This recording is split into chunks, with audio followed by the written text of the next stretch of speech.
Tonight, the Benton County Sheriff's Office is preparing to hold their third public hearing to share information and get feedback about a proposal to use facial recognition technology to assist in investigations. So what exactly does facial recognition mean for you? I spoke to an expert at WSU Tri-Cities to find out. Facial recognition is one of the oldest AI tools. In fact, people were working on facial expression in 1960. Dr. John Miller is an associate professor of computer science at WSU Tri-Cities. He says, at its heart, artificial intelligence is a tool. And this is what computers are great at. They can do legwork and they can do it fast, and they save us a lot of time to do creative work.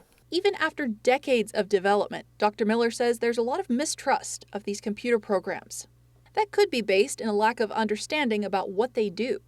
The difficulty with this algorithm is that even though this algorithm probably uses exactly the same things humans use to recognize a face, and we can demonstrate that with the algorithm. For example, it gives importance to the eyes and to the mouth and to hair and things like that.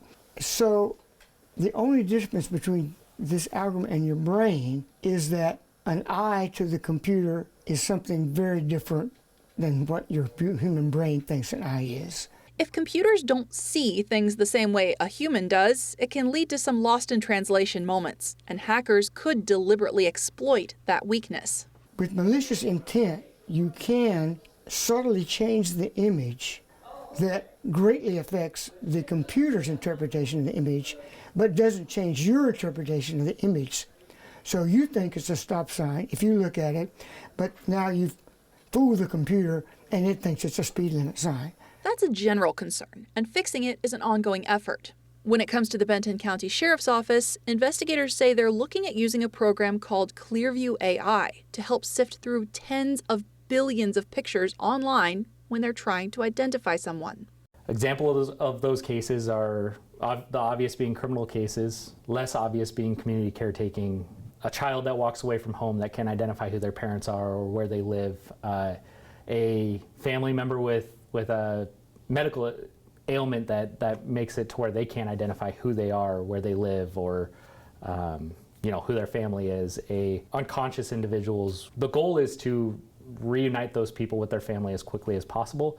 And the obvious goal of the criminal investigation is to identify potential suspects in crime and get them held accountable for what they've done. At the last public hearing earlier this month, we heard concerns about how the technology could potentially be used in the future. The Sheriff's Office says state law requires them to get permission for every new step. So if they wanted to expand in the future, they would have to go through this process all over again. As for privacy concerns, Clearview AI says it uses pictures publicly available online, things that you could conceivably find with a regular search engine if you had the time, and says it does not save the reference pictures that are uploaded by law enforcement. I asked Dr. Miller what he would recommend when it comes to allowing law enforcement to use artificial intelligence. For law enforcement, I would prefer that the user be a little bit educated because the consequences can be enormous. Where human harm is involved, it would be better if the people who actually used it were somewhat informed about what's behind the algorithm.